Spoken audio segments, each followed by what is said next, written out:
स्वागत करता हूं आपका अपना यूट्यूब चैनल मैथ अड्डा सारण में। तो चलिए फिर मैं हाजिर हो गया एक नया सेशन लेके। दी प्लेटफॉर्म का जो ग्रुप डी का वॉल्यूम 4 आया है उसका जीके प्लस जीएस का सेट नंबर 9 करने वाले हैं। अगर आपने अभी तक जीके प्लस जीएस का सेट 8 तक नहीं देखा है तो प्लेलिस्ट बना हुआ है, आप जाके देख सकते हैं। GK plus GS group D volume 4 platform के नाम से आप जाकर वहाँ से देख सकते हैं। चलिए, अगर आप हमारे चैनल पर नए हैं तो चैनल को सब्सक्राइब कर लीजिए, साथ ही साथ बेल आइकन को दबा लीजिए ताकि हम कोई भी वीडियो अपलोड करें उसका नोटिफिकेशन आप सभी को मिलता रहे, और अपने इस भाई को सपोर्ट कीजिए। तो चलिए बिना टाइम वेस्ट के क्लास को शुरू करते हैं और आज का पहला क्वेश्चन देखते हैं। आज का पहला क्वेश्चन आपके स्क्रीन पे ये रहा। पहला क्वेश्चन है कि मानव की आंख निम्न में से किस सिद्धांत पर काम करती है। हम लोग का जो आंख है वो किस सिद्धांत पर काम करता है। तो मानव की आंख जो होती है ना, वो प्रकाश के अपवर्तन के सिद्धांत पर कार्य करता है। किसके? प्रकाश के अपवर्तन के सिद्धांत पर कार्य करता है। तो ऑप्शन बी जो है आपके राइट आंसर हो जाएगा। मानव नेत्र के जो बाह्य उभार को क्या कहा जाता है? कॉर्निया कहा जाता है। और मानव नेत्र का रंग आइरिस पर निर्भर करता है। किस पे? अंदर जो होता है आइरिस, उस पर निर्भर करता है। और श्वेत प्रकाश का 7 रंग में विभाजन प्रकाश का वर्म विक्षेपण कहलाता है। चलिए अगला प्रश्न है कि ध्वनि किसी भी माध्यम में डैश के रूप में संचारित होती है। तो ध्वनि जो होती है किसी भी माध्यम में संपीड़न और विलोम की श्रृंखला में रूप में संचारित होती है। तो ऑप्शन डी जो है आपका राइट आंसर हो जाएगा। चलिए, ध्वनि तरंगे अनुदैर्ध्य यांत्रिक तरंगे हैं, इनके संचरण के लिए किसी न किसी माध्यम की आवश्यकता पड़ती है। ठीक है, और निर्वात में ध्वनि तरंग का संचरण नहीं होता, याद रखिएगा। निर्वात में ध्वनि तरंग का संचरण नहीं होता है और ध्वनि की चाल जो होती है उस माध्यम पर निर्भर करता है जिसमें से होकर ध्वनि तरंगे गुजरती हैं। चलिए अगला प्रश्न है, अगर वीडियो अच्छा लगे तो लाइक जरूर कीजिएगा। कि दो वस्तुओं में से एक का द्रव्यमान दुगना हो जाने पर दोनों वस्तुओं के बीच लगने वाले गुरुत्वाकर्षण बल में क्या परिवर्तन होगा? बात को समझिएगा। इस तरह का प्रश्न हमने इसके पहले भी देखा था। अगर दो वस्तुओं में से एक का द्रव्यमान दुगना हो जाएगा तो दोनों वस्तुओं के बीच लगने वाले गुरुत्वाकर्षण बल में क्या परिवर्तन होगा, यही हमसे पूछा गया। अब बात को समझिए, क्या होगा? दोगुना हो जाएगा। सिंपल सा चीज़ है कि वो दोगुना हो जाएगा। अब देखिए F बराबर क्या होता है? Gm1m2 बट्टा आर स्क्वायर, मान लीजिए आर स्क्वायर है, ठीक है। अगर एक का मान दुगना हो जाएगा तो ये क्या हो जाएगा? 2Gm1m2, यानी गुरुत्वाकर्षण बल क्या हो जाएगा? दुगना हो जाएगा। सिंपल सा चीज़ है, एक ही दुगना हो रहा है। अगर दोनों दुगना होता तो 4 गुना हो जाता, 2 दूना 4। लेकिन जब एक दुगना हो रहा है तो ये कितना गुना हो जाएगा?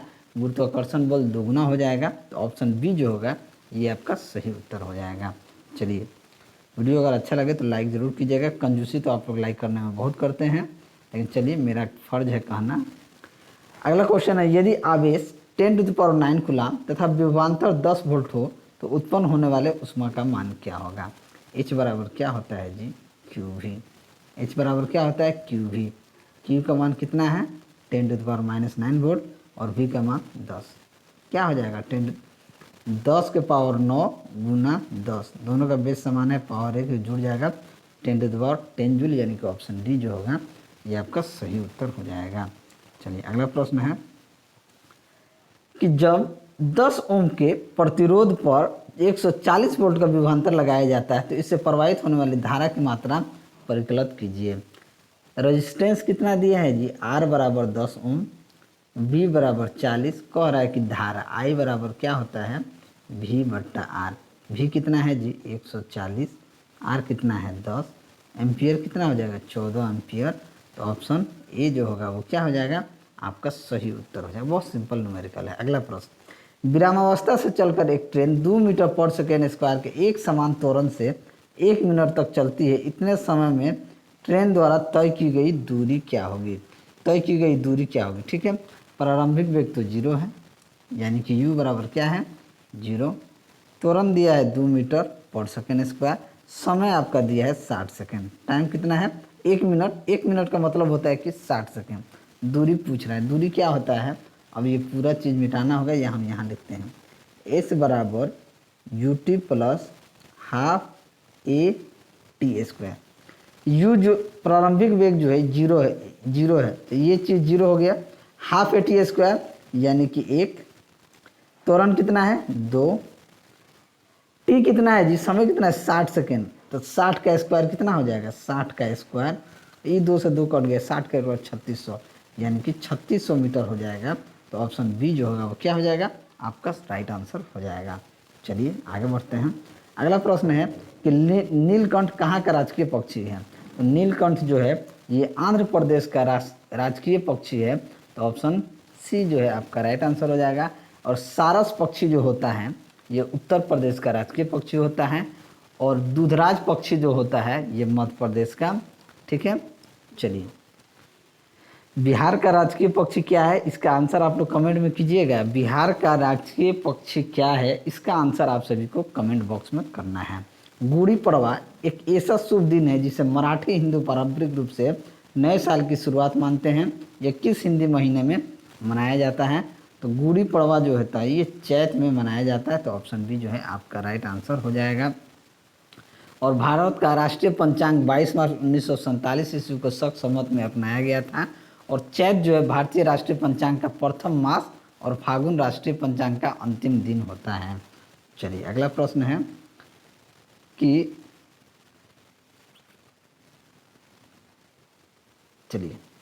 किस संस्था ने दुनिया का पहला वन्यजीव संरक्षण बांड WBC जारी किया है।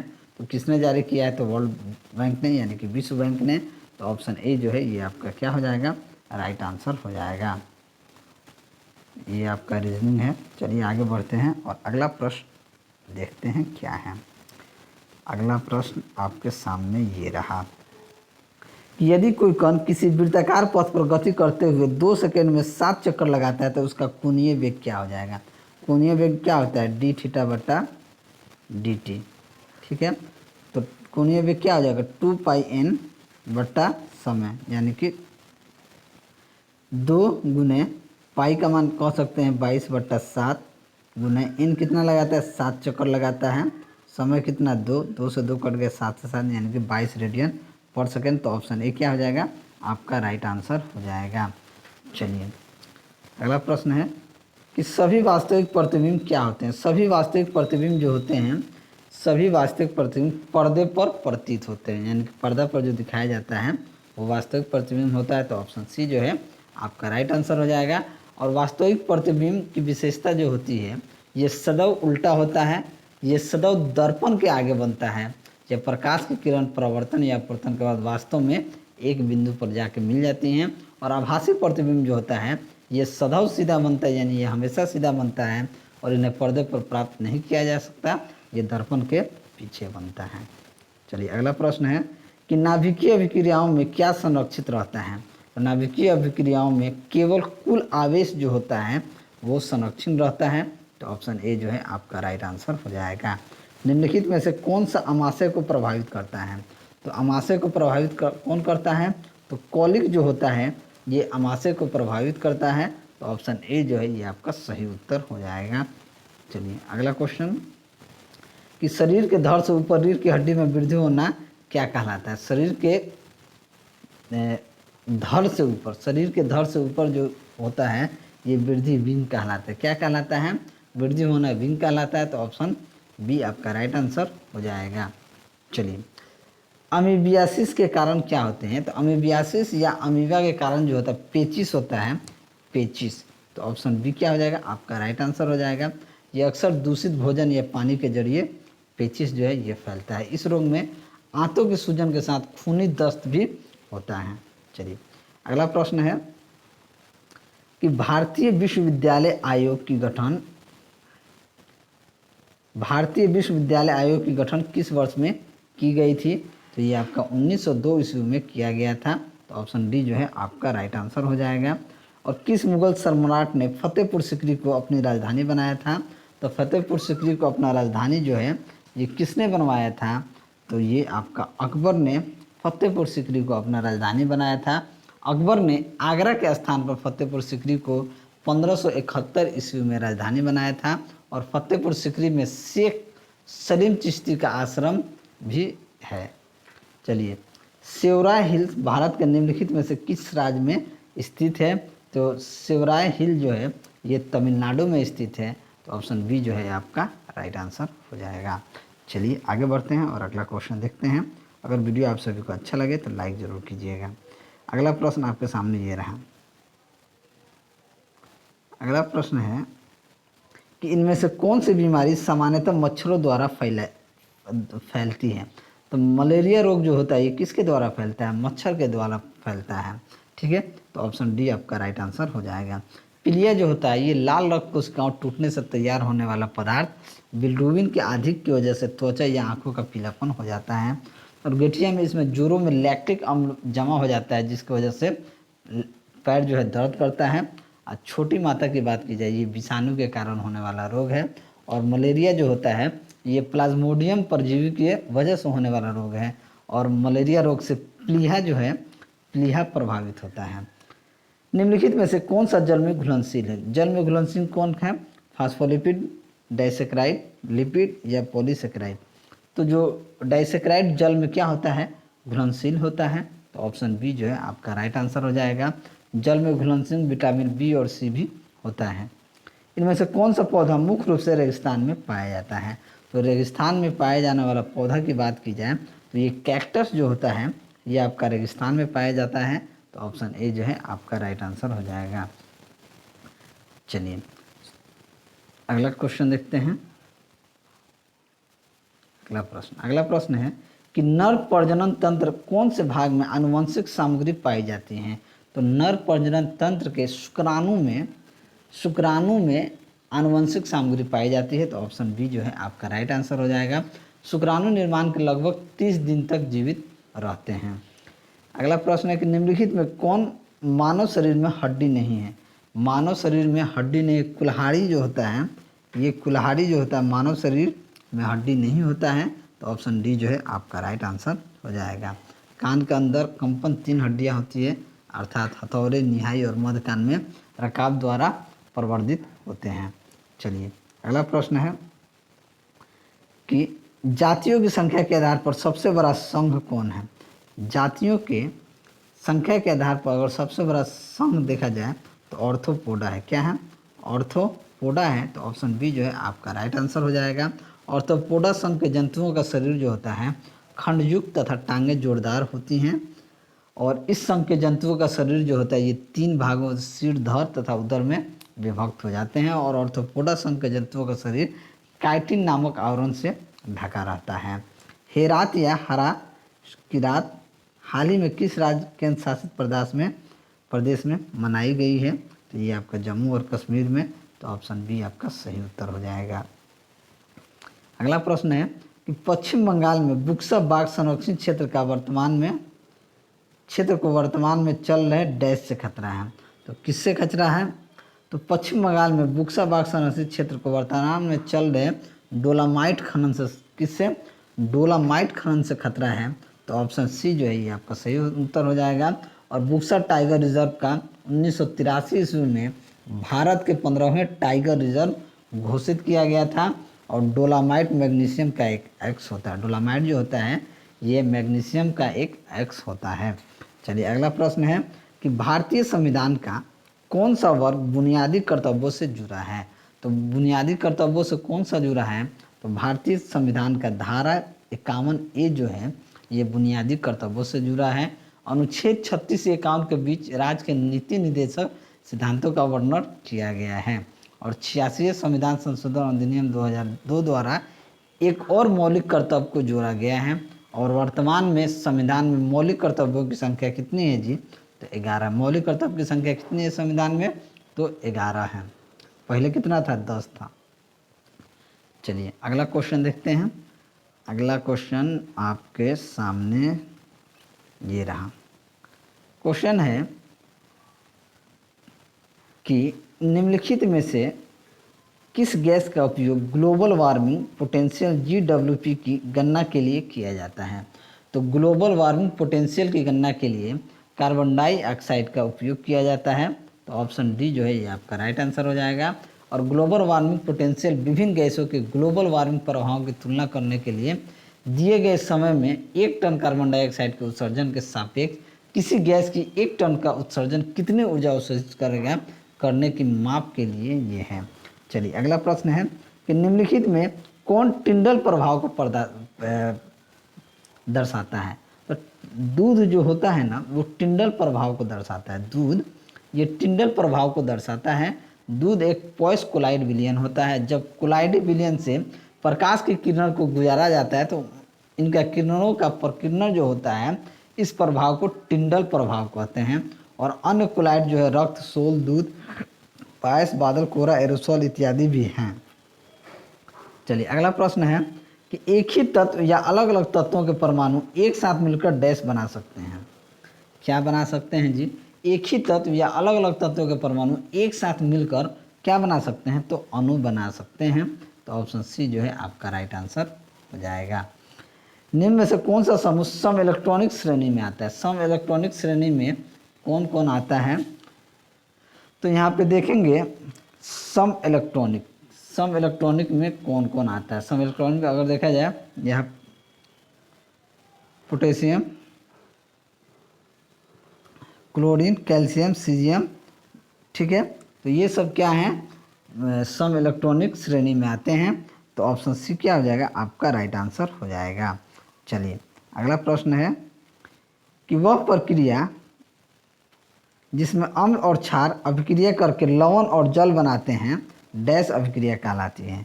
वह प्रक्रिया जिसमें अम्ल और क्षार अभिक्रिया करके लवण और जल बनाते हैं उसे उदासीनीकरण अभिक्रिया कहा जाता है। क्या कहा जाता है? उसे उदासीनीकरण अभिक्रिया कहा जाता है। तो ऑप्शन सी जो है ये क्या हो जाएगा? आपका सही उत्तर हो जाएगा। और वैसी अभिक्रिया जिसमें ठोस सीधे वाष्प में बदल जाता है ऊर्ध्वपातन कहलाता है। और किस यौगिक में सहसंयोजन बंध है? तो सहसंयोजन बंध किसमें? मैग्नीशियम क्लोराइड में, सोडियम क्लोराइड में, कैल्शियम ऑक्साइड में या इथेन में? तो इथेन जो होता है C2SO इसमें क्या है? सहसंबंध बंध है। तो ऑप्शन डी जो है ये आपका क्या हो जाएगा? राइट आंसर हो जाएगा। कैल्शियम ऑक्साइड को क्विक लाइम भी कहा जाता है। कैल्शियम ऑक्साइड को क्विक लाइम भी कहा जाता है। और साधारण नमक का रासायनिक सूत्र सोडियम क्लोराइड होता है। चलिए आगे बढ़ते हैं। अगला प्रश्न है कि अदिति अशोक ने टोक्यो ओलंपिक 2020 में किस खेल की प्रतिस्पर्धा में भारत की ओर से भाग लिया है? तो ये गोल्फ में। तो ऑप्शन बी क्या हो जाएगा? आपका सही उत्तर हो जाएगा। और अगला प्रश्न है कि डैश अरुणाचल प्रदेश की गालो जनजाति का एक ऐसा त्यौहार है जिसे प्रति वर्ष अप्रैल में मनाया जाता है। तो ये क्या है? मोपिन। मोपिन अरुणाचल प्रदेश की गालो जनजाति का एक ऐसा त्यौहार है जिसे प्रति वर्ष अप्रैल में मनाया जाता है। तो ऑप्शन डी आपका राइट आंसर हो जाएगा। मोपिन त्यौहार समृद्धि का प्रतीक माना जाता है और जनजातियों की शैक्षणिक संस्था को युवा गृह कहा जाता है। अगला प्रश्न है कि सूफी महोत्सव 2022 कहाँ शुरू हुआ है? तो सूफी महोत्सव 2022 जो है ये आपका जम्मू कश्मीर में शुरू हुआ है। तो ऑप्शन डी क्या हो जाएगा? आपका सही उत्तर हो जाएगा। चलिए आगे बढ़ते हैं। अगर वीडियो आप सभी को अच्छा लगे तो लाइक ज़रूर कीजिएगा। चलिए अगला प्रश्न है कि कार्बन के यौगिकों की संख्या इसलिए अधिक होती है क्योंकि? तो कार्बन के यौगिकों की संख्या इसलिए अधिक होती है क्योंकि इसमें श्रृंखलन का गुण होता है। इसमें श्रृंखलन का गुण होता है। तो ऑप्शन बी जो है आपका राइट आंसर हो जाएगा। चलिए अगला क्वेश्चन है कि 298 केल्विन पर जल के 60 ग्राम में सोडियम क्लोराइड के 21.5 ग्राम मिले हैं। इस ताप पर जल में सोडियम क्लोराइड की घुलनशीलता क्या हो जाएगी? देखिए सबसे पहले क्लियर करते हैं। 60 ग्राम में कितना है? 21.5। तो 1 ग्राम में कितना हो जाएगा? 21.5 बट्टा में 60, इसलिए 100 ग्राम में कितना हो जाएगा? काट दीजिए, 1 0 से 1 0 कट गया, 2 3 6 2 5 10, 2 5 10, 3 7 21, यानी कि 35.8 के आसपास आ जाएगा। 35 पॉइंट ही आएगा। ये कट जाएगा 3 7 7 5 35, यानी कि 35.8। तो ऑप्शन बी क्या हो जाएगा? आपका सही उत्तर हो जाएगा। चलिए अगला प्रश्न है कि चैटिंग एप्लीकेशन कौन सा है? चैटिंग एप्लीकेशन जो होता है Yahoo messenger, Google Earth point, chatting messenger Yahoo messenger होता है। तो ऑप्शन ए क्या हो जाएगा? आपका राइट आंसर हो जाएगा। चलिए माइक्रो सिम कार्ड हेतु प्रयुक्त प्रथम स्मार्टफोन था। तो माइक्रो सिम कार्ड हेतु प्रयुक्त प्रथम स्मार्टफोन जो था ये iPhone 4 था। तो ऑप्शन बी जो है ये आपका राइट आंसर हो जाएगा। चलिए अगला क्वेश्चन देखते हैं कि किस शहर को यूनेस्को के विश्व धरोहर स्थलों सूची से बाहर कर दिया गया है। किसको बाहर किया गया है? तो लिवरपूल इंग्लैंड का जो है इसे यूनेस्को के विश्व धरोहर स्थल से बाहर कर दिया गया है। तो ऑप्शन सी आपका सही उत्तर हो जाएगा। निम्नलिखित में से कौन एक पेशेवर फुटबॉल खिलाड़ी है? तो पेशेवर फुटबॉल खिलाड़ी है तो सेडियो माने जो है ये एक पेशेवर फुटबॉल खिलाड़ी है। तो ऑप्शन बी आपका क्या हो जाएगा? राइट आंसर हो जाएगा।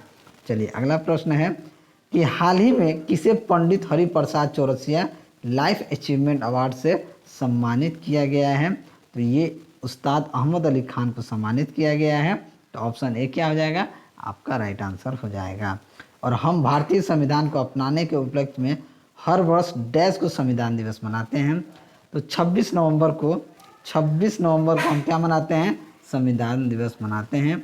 और इसकी शुरुआत 2015 से हुई है क्योंकि इस वर्ष संविधान निर्माता डॉक्टर भीमराव अम्बेडकर के 125वें जन्म दिवस के रूप में मनाया गया था।